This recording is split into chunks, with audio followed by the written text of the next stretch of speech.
Good morning प्यारे बच्चों। आगामी एग्ज़ाम जो एसएससी जीडी का होने वाला है उसके लिए हम जो आपके लिए कार्य कर रहे हैं वो कार्य का नाम है बहुत हो चुकी तैयारी, अब लेकर रहेंगे नौकरी सरकारी।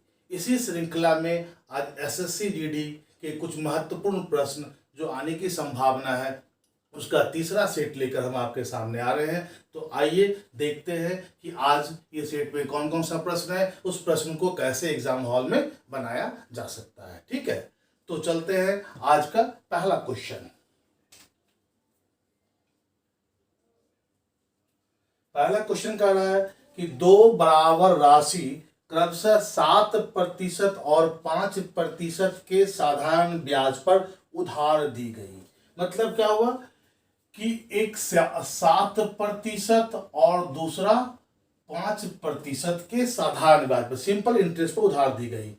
दो ऋणों पर अर्जित कुल ब्याज यानी टोटल इंटरेस्ट 4 वर्षों में, मतलब टाइम जो है वो 4 वर्ष में 960 रुपया हो गया। तो कहता है कि उधार दी गई कुल राशि बताएं। कुछ नहीं करना है। अब देखिए 7% और 5% पर दो बराबर राशि को उधार दिया गया। ठीक है, और कितने वर्षों के लिए दिया गया है? 4 वर्षों के लिए। तो कुछ नहीं कीजिए, आप रेट ऑफ इंटरेस्ट को जोड़ दीजिए और टाइम से गुना कर दीजिए। तो क्या हो गया? 12 12 चौक 48, यानी आपका इंटरेस्ट जो होगा वो 48% होगा। इसका मतलब क्या हुआ? 48% जो इंटरेस्ट है वो आपके क्वेश्चन में इसका वैल्यू दिया गया है 960 रुपया। तो देखिए कह रहा है कि कुल राशि ज्ञात कीजिए, कुल ऋण की राशि। तो मतलब प्रिंसिपल कह रहा, प्रिंसिपल अपने आप में 100% होता है। इसका मतलब आप 100% का वैल्यू निकाल दीजिए। 960/48 इंटू 100, ये चला गया 20 टाइम्स में, और आपका टोटल प्रिंसिपल हो गया कितना? 2000। मतलब आपका आंसर ऑप्शन नंबर 3, ये ऑप्शन नंबर 3 पर ये आपका आंसर दिया गया है। समझ में आ गया? ठीक है, चलिए दूसरा क्वेश्चन आज का सेट का कह रहा है कि 160 छात्रों के एक शिविर में 10 दिन की खाद्य सामग्री थी।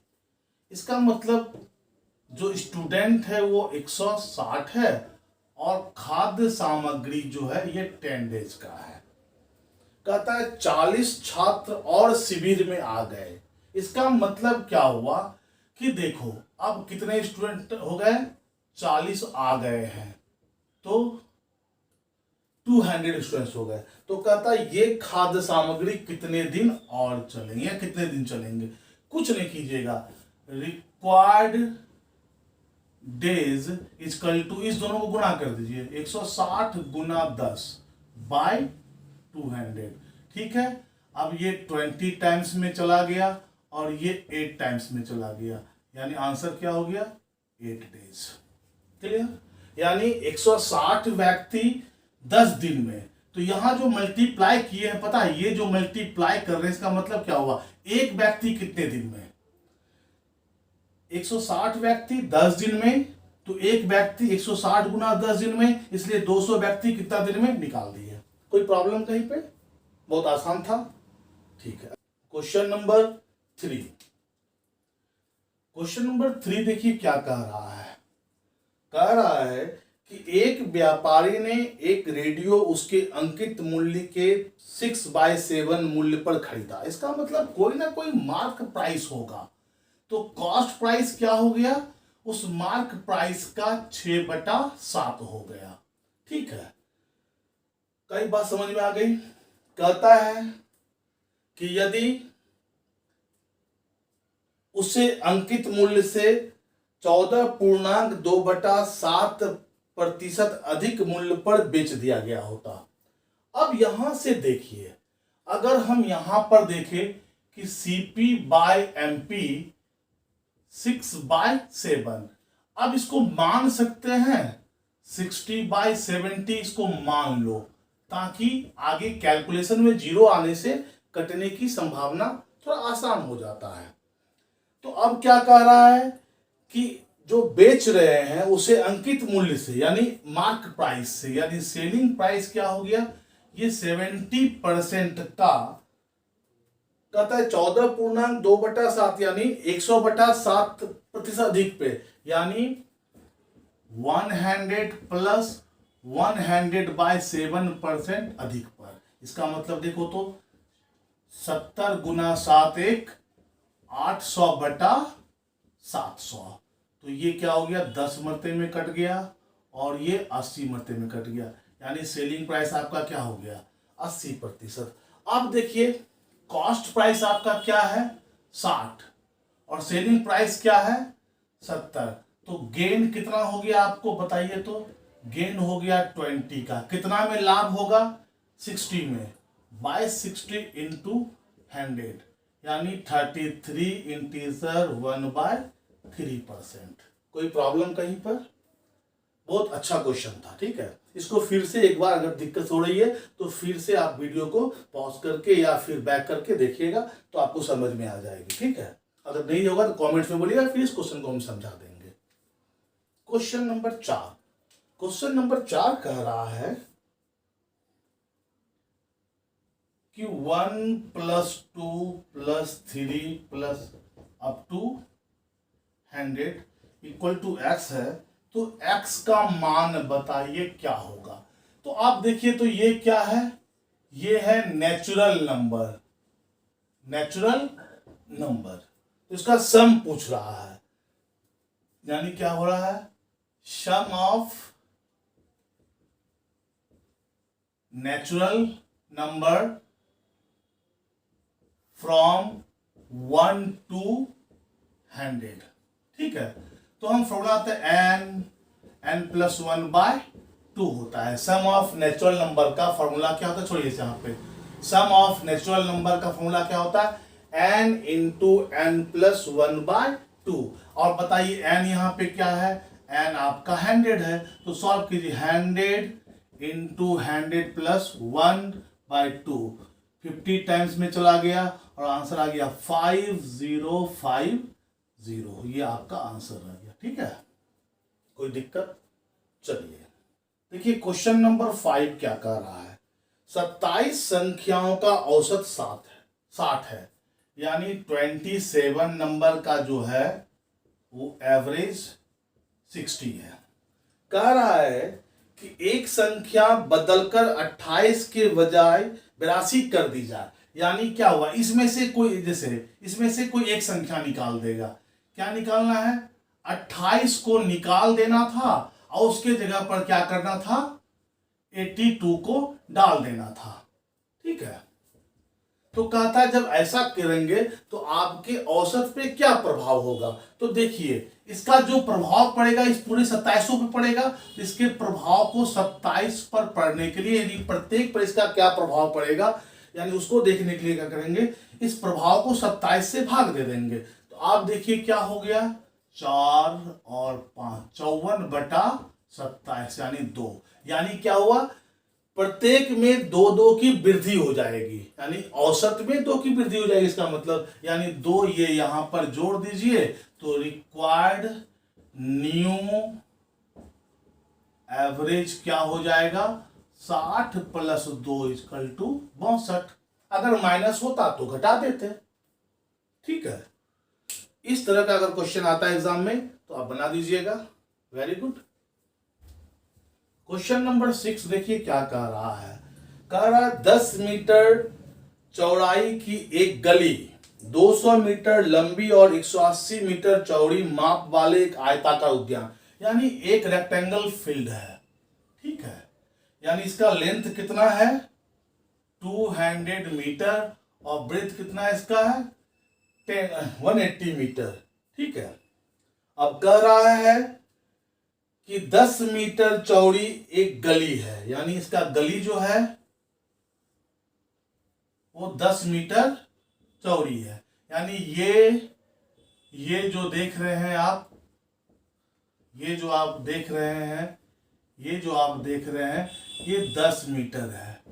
ठीक है, तो अब बताइए यहां से इसका आउटर लेंथ क्या हो जाएगा, 200 प्लस 10 एंड 10 20, यानी 220 मीटर। और बताइए यहां से इसका लेंथ क्या हो जाएगा, 180 प्लस 10 एंड 10 20, यानी 200 मीटर।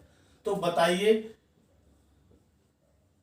एरिया ऑफ रोड क्या हो जाएगा, बड़ा रेक्टेंगल माइनस छोटा रेक्टेंगल, एरिया ऑफ बड़ा रेक्टेंगल, एरिया ऑफ बड़ा रेक्टेंगल और एरिया ऑफ छोटा रेक्टेंगल। ठीक है, तो देखिए बड़ा क्या हो गया, 220 इंटू 200 माइनस छोटा क्या हो गया, छोटा हो गया आपका 200 इंटू 180, 200 कॉमन ले लिए, 220 माइनस 180, आइए यहां देख रहे हैं, इसको ले जाकर ले आ रहे हैं, तो ये क्या हुआ 200 इंटू 40, यानी 8000 क्या हो गया इसका मीटर स्क्वायर, यानी एरिया ऑफ रोड क्या हुआ 8000 वर्ग मीटर, 8000 वर्ग मीटर। ठीक है, देखिए क्वेश्चन नंबर 7 क्या कह रहा है, कह रहा है 4 भाइयों का औसत 12 था, यानी ये 4 भाई का जो एवरेज था वो 12 वर्ष था। कहता है कि मां की उम्र को शामिल कर दिया जाए, मतलब इसमें से एक पर्सन आ गई तो हो गया ये 5, और एवरेज में क्या होता है 5 की वृद्धि हो जाती है, यानी हो जाता है ये 17। ठीक है, तो कह रहा है क्या कि मां का उम्र निकालिए, कुछ नहीं कीजिए, बताइए इसका टोटल क्या हो जाएगा 48, इसका टोटल क्या हो जाएगा 17 पचे 85, जो 85 माइनस 48 का डिफरेंस होगा वही तो मां के उम्र को दर्शाएगा, तो ये क्या हो गया 37 ईयर्स। कुछ लगाना नहीं है, कोई इस पे ट्रिक्स मत लगाइएगा। हाँ, आगे हम बताएंगे जब इसका डाटा कुछ कॉम्प्लिकेटेड आएगा तो इसमें कौन सा ट्रिक लगाएंगे, लेकिन इसके लिए बस आसान है। अगला क्वेश्चन है क्वेश्चन नंबर 8। क्वेश्चन नंबर 8 क्या कह रहा है, ध्यान से सुनेंगे कि एक आदमी नौका को 13 किलोमीटर ऊर्ध्व प्रवाह चलाता है, यानी देखो ये एक वाटर है, इधर इसका धारा चल रहा है। ठीक है, धारा किधर जा रही है, इस तरह से जा रही है, क्लियर। तो इधर अगर कोई जाएगा और कोई इधर जाएगा तो इसको कहेंगे ऊर्ध्व प्रवाह और इसको बोलेंगे अनुप्रवाह। ठीक है, ये हुआ अप स्ट्रीम, ये हुआ डाउन स्ट्रीम। ठीक है, जब इधर कोई जाएगा तो क्या होगा, उसमें नाव की चाल और धारा की चाल दोनों जुड़ जाएगी, यानी क्या हुआ बोट स्पीड सेम डायरेक्शन और बोट स्पीड अपोजिट डायरेक्शन। ठीक है, तो कह रहा है कि जब वह अपोजिट डायरेक्शन में 13 किलोमीटर जाता है और सेम डायरेक्शन में 28 किलोमीटर जाता है तो प्रत्येक बार उसको 5 घंटे का समय लगता है। तो बताओ कि गोइंग टाइम कितना हो गया, गोइंग टाइम हो गया तुम्हारा 13 किलोमीटर गया 5 घंटा में, तो गोइंग स्पीड क्या हो जाएगा, यानी कहेंगे इसको इस बोर्ड स्पीड अपोजिट डायरेक्शन क्या हो जाएगा 2.6 किलोमीटर प्रति घंटा। और बताओ सेम स्पीड क्या हो जाएगा, उसका boat speed in same direction क्या हो जाएगा, तो हो जाता है कितना किलोमीटर है 28 किलोमीटर। तो 28 किलोमीटर को 5 घंटे से भाग दो, ठीक है 5.6 किलोमीटर प्रति घंटा। अब देखो धारा का वेग होता है 1/2 boat speed same direction minus boat speed opposite direction. तो 1/2 5.6 माइनस 2.6 यानी 3/2 1.5 km पर एच। क्लियर? तो क्या कर रहा है कि बताइए धारा का वेग कितना है। धारा का वेग क्या बोलेंगे 1.5 km पर एच। 1.5 km पर एच। ठीक है, चलिए क्वेश्चन नंबर 9 कह रहा है कि भाई 2.349 अब 49 पर, ठीक है, डैश है, बार है, तो कहता है इसका दशमलव में मान बताइए। तो देखिए कैसे कन्वर्ट करेंगे। पहले इसका मीनिंग लिखिए। इसका मतलब है 2 प्लस 0.49, ठीक है।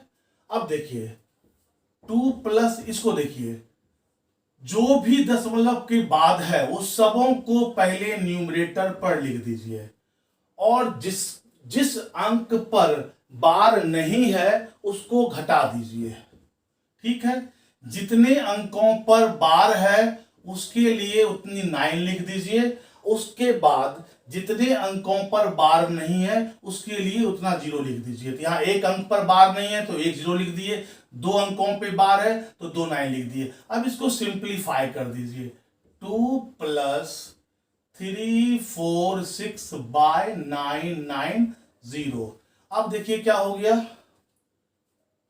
9 दूनी 18, 1980 प्लस 346 बाय 990 6232 बाय 990। ये आपका आंसर हो गया जो आपके ऑप्शंस पे ऑप्शन 2 पे दिया गया है। ठीक है, क्लियर? चलिए आज का लास्ट क्वेश्चन इस सेट का। अभी हम केवल क्वेश्चंस 10-10 का ही दे रहे हैं, फिर इसका नंबर ऑफ क्वेश्चन बढ़ाएंगे। अभी एक्चुअली क्या है कि आपको हम अपने साथ जोड़ रहे हैं। जब आप मेरे साथ जुड़ जाइएगा, मेरे साथ फैमिलियर हो जाइएगा, मेरे साथ आपको आनंद आने लगेगा, तो फिर हम लोग क्या करेंगे, अपने क्लास के लेंथ को भी बढ़ाएंगे और नंबर ऑफ प्रॉब्लम को भी बढ़ाएंगे, ताकि जब आपका मेरे साथ स्नेह होगा तो फिर ये स्नेह आपको मेरे साथ जोड़ कर रखेगा और मेरी वीडियो अगर लंबी भी हो जाएगी तो आप मेरे साथ बने रहेंगे। तो बात समझ रहे हैं कि हम केवल आपको जोड़ने के लिए कि आप मेरे साथ जुड़े, तो हम अपने कंटेंट को अभी छोटा रख रहे हैं। फिर कुछ वीडियो में इसके बाद हम अपने कंटेंट्स को बड़ा करेंगे। ठीक है, चलिए आज का लास्ट क्वेश्चन। ठीक है, क्वेश्चन नंबर 10। क्वेश्चन नंबर 10 में क्या दिया हुआ, एक फिगर दिया हुआ है। देखिए फिगर ड्रॉ कर रहे हैं।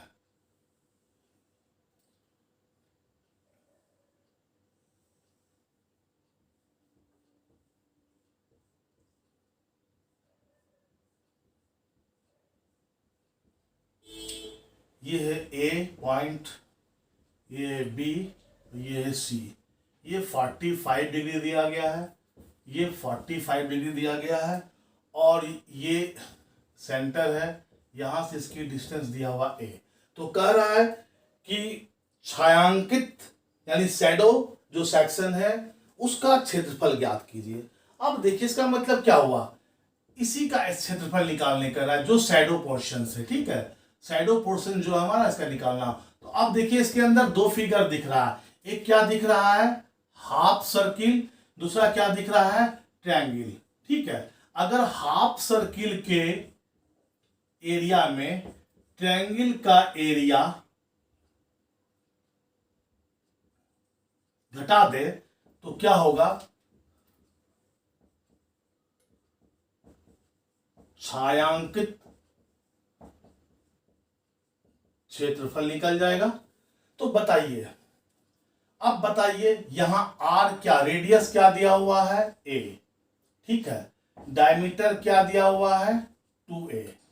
तो इसका क्या हो जाएगा, पाई ए स्क्वायर बाई 2, यानी क्योंकि अर्धवृत्त है, माइनस हम लोग जानते हैं त्रिभुज का क्षेत्रफल हाफ आधार गुना ऊंचाई, आधार इसका ए बी है, ए बी का मतलब ए, और यहां से भी क्या हो गया ए, यानी ये हो गया 2a। ऊंचाई देखिए ये रेडियस है तो ये भी तो रेडियस है, ये रेडियस है तो ये भी तो रेडियस है, और जब इसका मतलब ए हो गया इसका मतलब तो ऊंचाई क्या हो गया ए। अब 2 से 2 कट गया, देख लो तो क्या हो गया pi a square by 2 minus a square, तो ए स्क्वायर बाय 2 को कॉमन ले लो, ठीक है। नहीं अब इसको क्या कैसे कर लो, ठीक है, इसका मतलब हो गया a pi a square minus 2a square by 2। अब देखो तो इससे कॉमन क्या ले लेंगे, ए स्क्वायर बाय 2 कॉमन ले लेंगे तो पाई माइनस 2 हमारा निकल गया, और यही जो है हमारा क्या हो गया छायांकित भाग का क्षेत्रफल हो गया, यानी क्या हो गया ए स्क्वायर बाय 2 पाई माइनस 2। ठीक है, तो मित्र ये आज का सेट था जिसमें हमने 10 क्वेश्चन आए थे, 10 क्वेश्चन डिफरेंट डिफरेंट सेक्शन का था।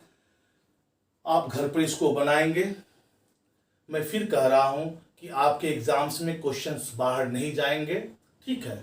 हाँ, क्वेश्चन अभी कम मात्रा में दे रहे हैं ताकि आप मेरे साथ जुड़ सकें।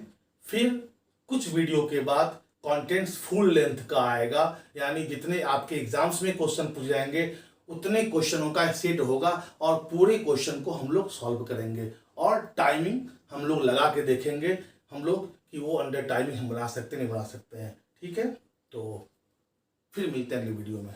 धन्यवाद।